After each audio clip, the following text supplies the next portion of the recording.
Hi friends, welcome to our channel. Brahmamudi serial next ఎపిసోడ్లో ఏం జరగబోతోందో ఈ వీడియోలో చూసి తెలుసుకుందాం. నందగోపాల్ని చంపించేసిన అనామిక అసలేం జరిగింది అని తెలుసుకోవడానికి ఈ వీడియోని స్కిప్ చేయకుండా ఎండ్ వరకు చూసేయండి. రాజ్కి ఎస్ఐ నందగోపాల్ ఒక డెన్లో ఉన్నాడు అని లొకేషన్ని పంపిస్తాడు. ఆ లొకేషన్ ప్రకారం రాజ్ కావ్యలే ఇద్దరు అక్కడికి చేరుకుంటారు. అక్కడికి వెళ్ళిన తర్వాత రాజ్ నందగోపాల్తో గొడవ పడుతూ ఉంటాడు. అప్పుడు నందగోపాల్ తన మనుషుల్ని రాజ్ పైకి పంపిస్తాడు, రాజ్ని చంపేయమని. అప్పుడు కావ్య, ఆగండి రౌడీలన్నా, మీరు ఈ పనిని ఎందుకు చేస్తున్నారు అని అంటుంది.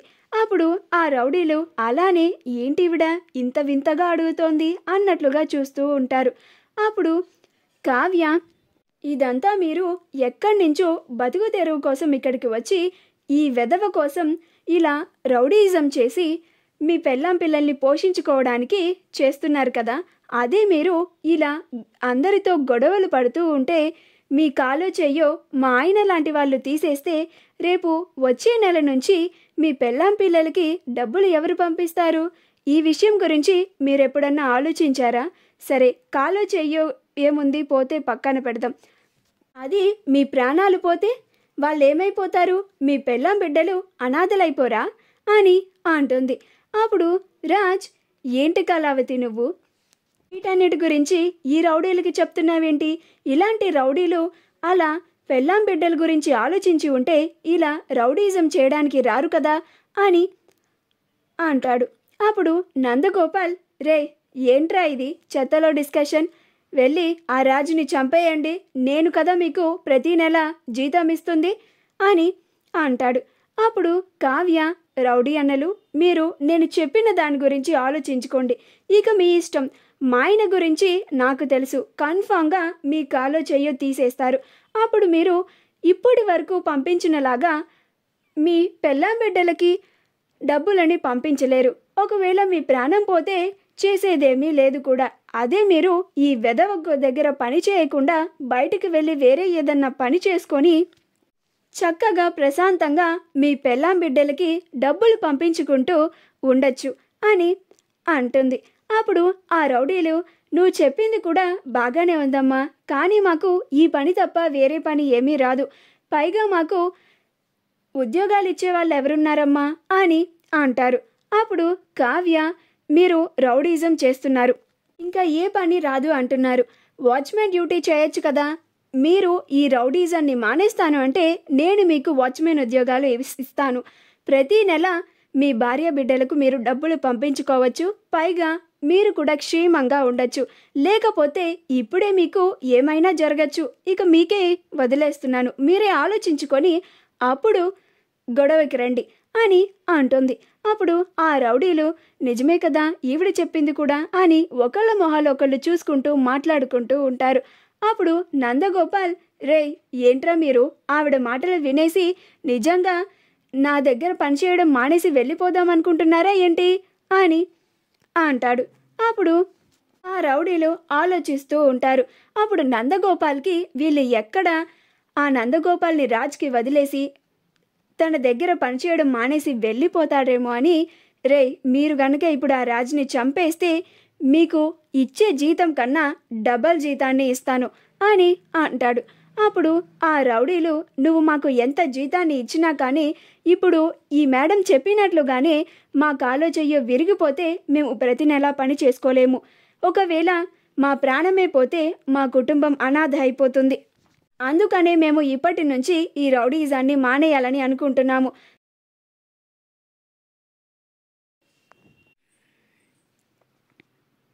నేను మీకు ఖచ్చితంగా ఉద్యోగాలు ఇస్తాను అని అంటుంది. అప్పుడు ఆ రౌడీలు అక్కడి నుంచి వెళ్ళిపోతారు. అప్పుడు నందగోపాల్, రే ఏంట్రా మీరు ఇప్పుడు నన్ను ఇలా వదిలేసి వెళ్ళిపోతున్నారా అని అంటాడు. అప్పుడు రాజ్, మరి వదిలేయక ఏం చేస్తారా అని నందగోపాల్ కాలర్ పట్టుకొని బయటికి లాక్కొస్తూ ఉంటారు. అలా రాజ్, కావ్యలిద్దరూ కలిసి నందగోపాల్ని పోలీసులకి అప్పగిస్తారు.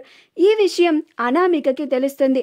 అప్పుడు అనామిక అప్పటికప్పుడు ఒక రౌడీకి డబ్బులని ఇచ్చి ఆ నందగోపాల్ని ఎట్టి పరిస్థితుల్లో పోలీసుల్ని తీసుకెళ్ళనివ్వకుండా వెంటనే షూట్ చేసి చంపేయమని చెప్తుంది.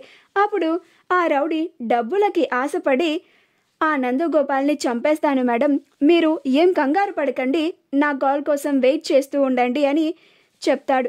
అప్పుడు అనామిక మాటలు కాదు పని చేసి చూపించు, అప్పుడు నేను నీకు ఇస్తానన్న డబ్బుల కన్నా కొంచెం ఎక్కువే ఇస్తాను, కానీ ఆ నందగోపాల్ మాత్రం అస్సలు బ్రతికి ఉండకూడదు, అతన్ని పోలీసులు అస్సలు తీసుకెళ్ళనే కూడదు, ఆ రాజ్ కావ్యలకి ఆ నందగోపాల్ అస్సలు ఇంకా మరోసారి కనిపించనే కూడదు అని అంటుంది.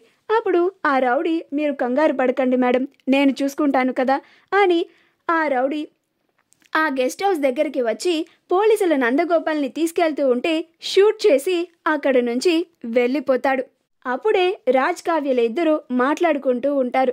అప్పుడు రాజ్, ఇప్పుడు నీకు అర్థమైందా ఇంట్లో అందరికీ ఏం సమాధానం చెప్పాలో అని అంటాడు.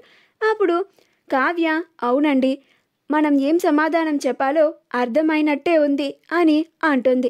అప్పుడు రాజ్, అర్థమైనట్టే ఉండడం ఏంటి అని అంటాడు. నువ్వే చూస్తున్నావు కదా, ఆ నందగోపాల్ని పోలీసులు తీసుకెళ్తున్నారు కదా అని వాళ్ళిద్దరూ మాట్లాడుకుంటూ ఉంటే అప్పుడే ఎవరు షూట్ చేసిన శబ్దం వినిపిస్తుంది. చూస్తే నందగోపాల్ని ఎవరో ఒక అతను షూట్ చేసి వెళ్ళిపోతూ ఉంటాడు. వెంటనే రాజ్ కావ్యలు ఇద్దరు పరిగెత్తుకుంటూ అక్కడికి వెళ్తారు. నందగోపాల్ షూట్ చేయడం వల్ల అక్కడికక్కడే స్పాట్లో చనిపోతాడు. ఇదేంటి ఇలా జరిగింది, దొరికేశాడు, 100 కోట్లు వీడి దగ్గర నుంచి వసూలు చేయొచ్చు, నేను ప్రాబ్లమ్స్లో నుంచి బయటపడచ్చు అని ఎంతో ఆశపడ్డాను.